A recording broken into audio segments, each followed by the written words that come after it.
अस्सलाम वालेकुम बेटा। First year physics lecture number 21। हमने प्रीवियस लेक्चर में डिस्कस किया था law of conservation of linear momentum को, और हमने उसके बाद फिर law of conservation of linear momentum के कुछ न्यूमेरिकल से रिलेटेड बात की। ये वो कॉन्सेप्ट था जिसके बारे में हमने लास्ट डे एक बहुत डिटेल डिस्कशन की। इस वक्त हमें यहाँ पर कुछ न्यूमेरिकल से रिलेटेड बात करनी है। जिस तरह से हमने प्रीवियस लेक्चर के अंदर भी मैंने पहले कुछ कंडीशंस आपको समझाई थी, और उस कंडीशन के बाद फिर हमने डिस्कस किया था एक न्यूमेरिकल को। आई थिंक सो कि हमने न्यूमेरिकल नंबर 11 डिस्कस किया था। मैंने आपको एक कंडीशन बताई थी, जब कभी बात की जाती है law of conservation of linear momentum से रिलेटेड, तो मैंने आपको दो केस बताया था न्यूमेरिकल पॉइंट ऑफ व्यू से। सबसे पहली बात ये, law of conservation of linear momentum का फॉर्मूला क्या होता है? m1u1 plus m2u2 which is equals to m1v1 plus m2v2। ये फॉर्मूला होता है law of conservation of linear momentum का। u1 और u2 ये इनिशियल वेलोसिटीज होती है, और v1 और v2 ये फाइनल वेलोसिटीज होती है। इसके बाद फिर हमने दो केस बनाया था कि नंबर 1 था case number 1 and case number 2। मैंने केस नंबर 1 के अंदर ये कहा था कि जब केस 1 के बारे में बात की जाती है तो इट मीन्स हमारे पास जो कंडीशन होती है उसमें टर्म यूज किया जाता है बुलेट एंड रिकॉइल।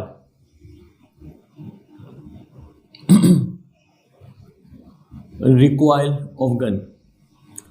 इस कंडीशन के अंदर मैंने ये कहा था कि हमेशा u1 और u2 ये बराबर होगा 0 के, और आपने हमेशा मालूम करनी होगी v2 की वैल्यू को, और v2 की वैल्यू हमेशा इन टर्म ऑफ नेगेटिव होगी। ये था केस नंबर 1 जिसके बारे में हमने लास्ट डे डिस्कस किया था। फिर मैंने आपको ये भी बताया था केस नंबर 2। देखो बेटा, ये न्यूमेरिकल पॉइंट ऑफ व्यू से मैं आपको बता रहा हूँ। केस नंबर 2 की कंडीशन क्या थी, यहाँ पे देखिएगा। केस नंबर 2 के अंदर वर्ड यूज किया जाएगा bullet and block. Bullet and block. अब बोर्ड पे देखिएगा, जब कभी बुलेट एंड ब्लॉक का वर्ड यूज किया जाए तो हमेशा आपने मालूम क्या करना होगा। सबसे पहले initial velocity of block, initial velocity of block, जो कि यूजुअली हमारी कंडीशन में ये बराबर होता है u2 के, और ये हमेशा 0 होता है। इनिशियल वेलोसिटी ऑफ ब्लॉक हमेशा 0 होगा। इसके बाद देखिएगा v1 और v2 ये आपस में इक्वल होंगे, यानी final velocity of bullet and final velocity of block ये दोनों इक्वल होंगे, और ये बराबर होगा v के। और v मालूम करने के लिए हम फॉर्मूला यूज करेंगे the square root of 2gh। इसके बाद देखिएगा, इस क्वेश्चन के अंदर हमें मालूम क्या करना होगा। हमेशा हम मालूम करेंगे initial velocity of bullet, initial velocity of bullet, और इनिशियल वेलोसिटी ऑफ बुलेट हमारे पास इक्वल होगा u1 के, और हमें u1 मालूम करना होगा। ये था केस 1 और केस 2 की कुछ बेसिक कंडीशन जो मैंने आपके सामने यहाँ पर मेंशन कर दिया। क्वेश्चन देखिएगा, एक सवाल है बुक का। केस 1 के क्वेश्चन को हमने लास्ट डिस्कस किया था, अभी हम केस 2 से रिलेटेड कोई न्यूमेरिकल यहाँ पे कंसिडर करेंगे। केस 2 की पहचान क्या होगी, क्वेश्चन में वर्ड कौन सा यूज होगा, बुलेट एंड ब्लॉक का वर्ड यूज होगा। क्वेश्चन नंबर देखिएगा, बुक का एक क्वेश्चन है question number 12। Kindly book open कीजिएगा और बोर्ड पे देखिएगा। क्वेश्चन नंबर 12 में सवाल लिखा हुआ ये है, a 50 gram bullet is fire into a 10 kilogram block that is suspended by a long cord so that it can swing as a pendulum. If the block is displaced so that its center of gravity is raised by 10 centimeter, what is the speed of the bullet? What is the speed of the bullet? Question में पहला word क्या है, पहले ये पकड़ो। देखो, question में पहला वर्ड है अ 50 ग्राम बुलेट। एक वर्ड यहाँ पे मिसिंग है, a 50 gram bullet is fired into a 10 kilogram block. A 50 gram bullet is fire into a 10 kilogram block. हमने 50 ग्राम बुलेट को फायर किया 10 किलोग्राम ब्लॉक के ऊपर। वो कहता यह है कि भाई क्वेश्चन के अंदर पहला वर्ड क्या है। सबसे पहले तो आपने फर्स्ट वर्ड को पकड़ना है और यहाँ पे कंडीशन बनानी है। अगर क्वेश्चन में पहला वर्ड बुलेट है और सेकंड वर्ड अगर आपके पास ब्लॉक है, तो इस कंडीशन के अकॉर्डिंग अगर हम बात करें तो बुलेट का मास क्या होगा, m1, ब्लॉक का मास m2, बुलेट की इनिशियल वेलोसिटी u1 और ब्लॉक की इनिशियल वेलोसिटी u2, बुलेट की फाइनल वेलोसिटी v1 और ब्लॉक की फाइनल वेलोसिटी v2। इस कंडीशन को पकड़ लें और इस कंडीशन के अकॉर्डिंग काम करेंगे, ठीक है। तो वो कहता ये है, a 50 gram bullet is fire into a 10 kilogram block. और तुम्हें पहले मैं डायग्राम भी दिखाता हूँ। यहाँ पर डायग्राम कुछ इस तरह से होगी कि हमने एक स्ट्रिंग को यहाँ पे सस्पेंड करवा दिया, ठीक है। एक स्ट्रिंग को हमने सस्पेंड करवा दिया और स्ट्रिंग के एक एंड पर हमने एक ब्लॉक को कंसिडर किया। देयर इज अ ब्लॉक, हमने एक ब्लॉक को कंसिडर किया, ये एक ब्लॉक है बेटा। फिर वो कहता क्या है, आपने एक ब्लॉक को कंसिडर किया और इस ब्लॉक को एक स्ट्रिंग के साथ अटैच करवा कर आपने फ्रीली सस्पेंड करवा दिया, ठीक है बेटा। ये क्या है सर? ये ब्लॉक है, ठीक है। क्या है? ब्लॉक।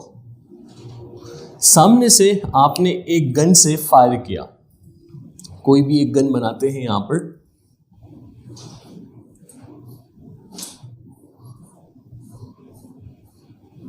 सपोज कर लेते हैं ये एक गन है,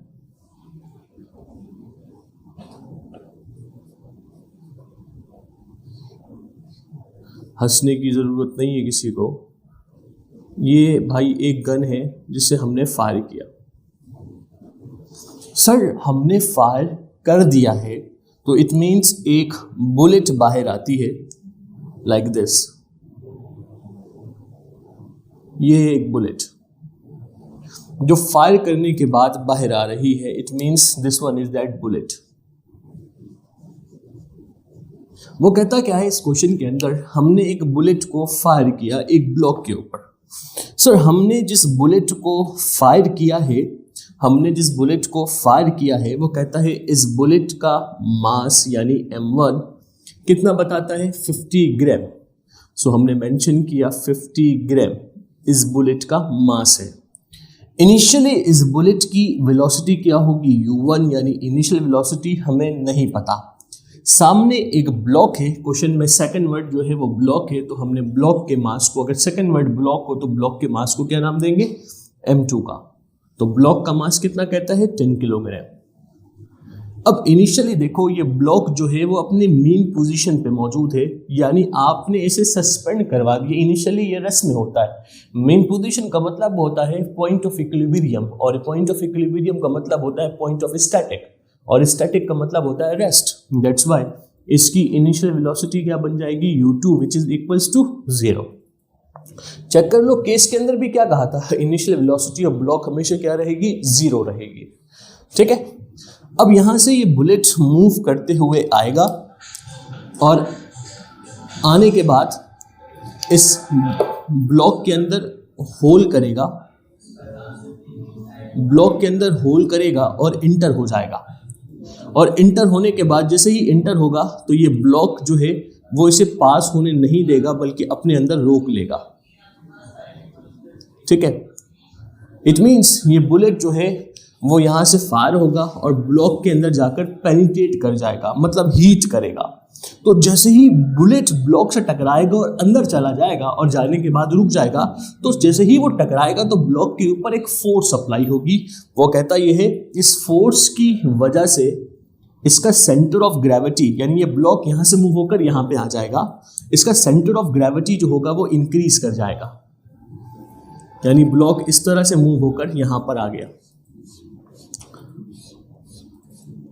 और जब ये ब्लॉक यहाँ से मूव होकर यहाँ पे पहुंचेगा तो ये बुलेट जो होगी वो ब्लॉक के अंदर ही रहेगी, ये बुलेट ब्लॉक के अंदर ही रहेगी, जिसकी वजह से कहा यह गया कि जो फाइनल वेलोसिटी ब्लॉक की होगी वही फाइनल वेलोसिटी किसकी होगी? बुलेट की होगी, ठीक है। दो के दोनों आपस में इक्वल है और इसकी वैल्यू क्या है हमें नहीं पता, लेकिन ये कहा गया ये किस हाइट पे जाता है, इसके सेंटर ऑफ ग्रेविटी कितने डिस्प्लेस होती है। वो कहता है इसकी जो सेंटर ऑफ ग्रेविटी है यानी h, ये इंक्रीज होती है अप्रोक्सीमेट कहता है 10 सेंटीमीटर। तो कहता है मालूम करके बताओ what was the speed of the bullet, bullet की स्पीड क्या थी, यानी u1 की वैल्यू क्या होगी। आपने u1 की वैल्यू को मालूम करनी है। इट मीन्स आपने एक ब्लॉक को फ्रीली सस्पेंड करवा दिया। जब कभी हम किसी बॉडी को फ्रीली सस्पेंड करवाते हैं तो ये एग्जाम्पल होती है पेंडुलम की, दैट्स वाई उसने पेंडुलम का वर्ड यूज किया। और जैसे ही बुलेट 50 ग्राम बुलेट आकर 10 किलोग्राम ब्लॉक पे हीट करती है तो वो कितनी वेलोसिटी के साथ आकर टकराती है, हमें उसकी वेलोसिटी ही मालूम करनी है, यानी इनिशियल वेलोसिटी ऑफ बुलेट मालूम करनी है। जैसे ही टकराती है, इंटर होती है, पेनिट्रेट कर जाती है और इसके ऊपर एक फोर्स अप्लाई करती है, और इस फोर्स की वजह से बुलेट के ऊपर एक फोर्स अप्लाई होता है जिसकी वजह से इसका centre of gravity 10 centimetre increase कर जाता है। वो कहता है मालूम करके बताओ what was the speed of the bullet. अब अगर अकॉर्डिंग टू कंडीशन हम यहाँ पे डाटा ड्रॉ करें, अकॉर्डिंग टू द कंडीशन अगर हम यहाँ पे डाटा ड्रॉ करें इस क्वेश्चन से रिलेटेड, तो हमारे पास कंडीशन क्या बनेगी, आप डायग्राम देख लें बेटा, मैं डायग्राम रिमूव कर दूंगा, ठीक है। सो सबसे पहली बात ये, हमारे पास मास ऑफ बुलेट यानी m1 जो कि बताया गया 50 ग्राम, इसके बाद मास ऑफ ब्लॉक हमें बताया गया m2 that is 10 kilogram, initial velocity of block that is u2 which is equals to 0 क्योंकि ब्लॉक इनिशियली रेस्ट में था। इसके बाद देखिएगा हमें इसकी हाइट बताई गई, इस centre of gravity is rise by 10 centimetre, यानी h की वैल्यू हमें बताई गई 10 सेंटीमीटर। वो कहता है मालूम करके बताओ। इसके अलावा एक और चीज देखिएगा, आपको पता है v1 बराबर होगा v2 के, और v को हमने इक्वल ले लिया v के, यानी v1 बराबर है v2 के, और हम इसे सपोज करेंगे v के बराबर, क्योंकि जब ये ब्लॉक मूव कर रही थी एंड देन आफ्टर कंडीशन के अकॉर्डिंग, तो बुलेट जो है वो ब्लॉक के अंदर मौजूद है। अगर बुलेट ब्लॉक के अंदर मौजूद है तो ये दोनों सेम वेलोसिटी के साथ मोशन को परफॉर्म करेगी। तो इस कंडीशन के बाद वो कहता है इस क्वेश्चन के अंदर आप मालूम करके बताएं, आप कैलकुलेट करके बताएं what was the final velocity of the bullet, what was the initial velocity of the bullet, यानी u1 की वैल्यू क्या होगी, आपने u1 की वैल्यू को कैलकुलेट करना है। और बेटा अब सोल्यूशन से रिलेटेड हम यहाँ पे बात करते हैं। होप सो कि आपको ये क्वेश्चन की बेसिक कंडीशन समझ में आ गई होगी। अब हम इस क्वेश्चन की सिंप्लीफिकेशन से रिलेटेड बात करते हैं। सो बोर्ड पे देखिएगा,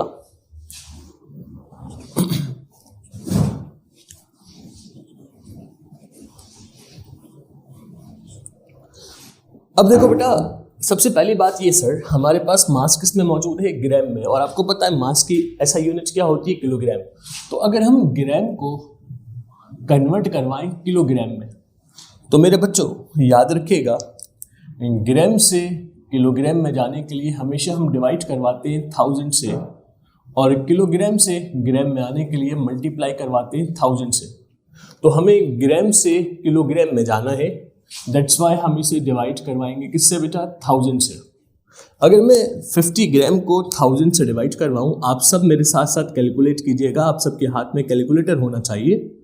50 को डिवाइड करवाओ तो 0.05 इन term of KG, hope so कि यही वैल्यू आ रही है। अच्छा एक और चीज देखिएगा, आपके पास हाइट बताई गई है सेंटीमीटर में, और आपको पता है इसकी ऐसा यूनिट होती है मीटर। तो अगर आप सेंटीमीटर से मीटर में जाओ, फॉर एग्जांपल अगर हम सेंटीमीटर से मीटर में जाए, तो याद रखिएगा सेंटीमीटर से मीटर में जाने के लिए डिवाइड करवाया जाता है 100 से, और मीटर से सेंटीमीटर में आने के लिए हम मल्टीप्लाई करवाते हैं 100 से। सो अगर मैं इसे डिवाइड करवाऊँ 10 को 100 से, तो वैल्यू आ रही है 0.1 इन टर्म ऑफ मीटर। लिखा हुआ नजर आ रहा है बेटा, 0.1 in term of metre. So check कर लो वैसे आप भी, अगर आप 10 को डिवाइड करवाओ 100 से, तो वैल्यू आ रही 0.1 in term of metre. Overall condition हमने बना लिया। सर एक चीज़ देखें, हमारे पास तमाम चीज़ें तो मौजूद हैं, v1 और v2 नहीं पता, क्योंकि v1 v2 इक्वल होगा, जिसको आपने v के बराबर सपोज कर लिया, तो हम सबसे पहले क्या मालूम करेंगे, हम सबसे पहले v की वैल्यू को मालूम करेंगे। अगर हमें v मिल गया तो इट मीन्स v1 और v2 की वैल्यू मिल जाएगी। तो इट मीन्स हम सोल्यूशन के अंदर सबसे पहले मेंशन करते हैं first we find v, first we find v। हम सबसे पहले यहाँ पर v की वैल्यू को मालूम करते हैं, और मैंने आपको बताया था जब कभी बुलेट और ब्लॉक का वर्ड यूज होगा तो हमेशा v मालूम करने के लिए हम एक फॉर्मूला यूज करेंगे, और उस फॉर्मूले को हम यहाँ पे यूज करते हैं। याद है वो फॉर्मूला क्या था? जी सर, बिल्कुल वही फॉर्मूला होगा, v बराबर होगा square root of 2gh। It means हमने v को v लिखा, 2 को 2 लिखा, g की जगह पर 9.8 और h की जगह पर 0.1। तमाम वैल्यूज को आपस में मल्टीप्लाई करवाएं और रूट से बाहर निकालें जल्दी से बेटा। 2 को मल्टीप्लाई करवाओ 9.8 से, उसे मल्टीप्लाई करवाओ 0.1 से, वैल्यू आई 1.96, वैल्यू आ रही है 1.96 स्क्वायर रूट के अंदर बेटा 1.96। अब इस नंबर का रूट ले लो। सर अगर हम 1.96 का रूट ले तो वैल्यू आ रही है 1.4 इन term of metre per second. ये किसकी वैल्यू आ गई? v की वैल्यू आ गई। अगर v की वैल्यू 1.4 है तो इट मीन्स हमने मेंशन किया देयरफॉर, क्या लिखेंगे देयरफॉर v1 बराबर है v2 के और v2 बराबर है v के और v बराबर है 1.4 के। तो इसका मतलब v1 भी 1.4 होगा और v2 भी 1.4 होगा। इट मीन्स हमने v की वैल्यू को मालूम कर लिया। अब चलते हैं क्वेश्चन की बेसिक कंडीशन के ऊपर जो कि हमें कैलकुलेट करना है। हमने फिर से मेंशन किया as we know that law of conservation of linear momentum का फॉर्मूला यूज करते हैं। फॉर्मूला क्या है sir? m1 u1 plus m2 u2 which is equals to m1 v1 plus m2 v2। ठीक है, वैल्यूज की सब्स्टिट्यूशन करवाते हैं। m1 की वैल्यू है 0.05, हमने मेंशन किया 0.05, u1 तो हमें मालूम करनी है, हमने सेम लिखा। m2 की वैल्यू है 10, u2 की वैल्यू है 0। चेक कर लो क्योंकि इनिशियल वेलोसिटी ऑफ ब्लॉक 0 है। m1 की वैल्यू फिर से यहाँ पे पुट करते हैं। m1 है 0.05, v1 है बेटा 1.4, m2 की वैल्यू है 10 और v2 है 1.4। ये तो इससे मल्टीप्लाई हुआ, सेम वैल्यू आ गई 0.05 u1 प्लस इसको इससे मल्टीप्लाई करो 0। अब 0.05 को 1.4 से मल्टीप्लाई करवाएं। 0.05 multiply with 1.4, value I 0.07 plus 10 को 14 से 1.4 से करो तो value I 14। It means 0.05 u1 is equals to, इन दोनों को सम करें 0.04 प्लस 14 तो इट मीन्स वैल्यू बनेगी 14.07। इट मीन्स हमने u1 को सेम लिखा 14.07। ये नंबर मल्टीप्लाई में था, अदर साइड पे लेकर आओ तो डिवाइड पे जाएगा। ठीक है बच्चों, अगर मैं डिवाइड पे ले जाऊं तो क्या बनेगी फॉर्म 0.05। एंड देन यहां पे देखेगा u1 बराबर किसके आया, दोनों को डिवाइड करवाते। 14.07 को 0.05 से डिवाइड करो तो वैल्यू आई 281.4 in term of metre per second. समझ आई बात? चेक कर लो आंसर बुक में भी आंसर यही आएगा 281.4 in term of metre per second. At the and आप यहां पर क्या लिखोगे, एक रिजल्ट की हेडिंग लगाओगे और रिजल्ट लिखोगे। क्या लिखोगे आप? लिखोगे यहां पर ये hence the initial velocity of bullet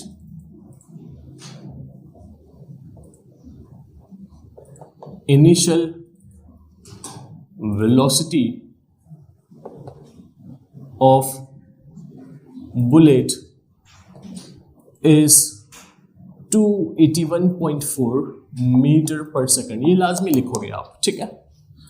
ये था एक न्यूमेरिकल, बेटा बोर्ड पे देखो, इसे कॉपी करना है तो कॉपी करें जल्दी से। ये था मेरे बच्चों एक न्यूमेरिकल जिससे रिलेटेड अभी हम लोगों ने डिस्कस किया। होप सो कि ये क्वेश्चन आपको सिंपली समझ में आ गया होगा। ये एक बुक का क्वेश्चन था, क्वेश्चन नंबर 12, जिससे रिलेटेड अभी हम लोगों ने बात की। मेरे बच्चों अच्छे से प्रैक्टिस कीजिएगा हर एक क्वेश्चन की, बेटा 3 टाइम प्रैक्टिस कीजिएगा। न्यूमेरिकल्स की हर एक न्यूमेरिकल की 3 टाइम प्रैक्टिस करोगे, कोई भी कंफ्यूजन हो फौरन डिस्कस करना, और बड़े अच्छे से बेटा तमाम चीज़ों की आप तैयारी करते रहे। अपना बहुत ख्याल रखिएगा। अल्लाह पाक से दुआ है अल्लाह पाक आपको, आपके पेरेंट्स को अपने हिफ्ज़ अमान में रखे। अपना बहुत ख्याल रखिएगा मेरे बच्चों। Thank you so much. अल्लाह हाफिज़।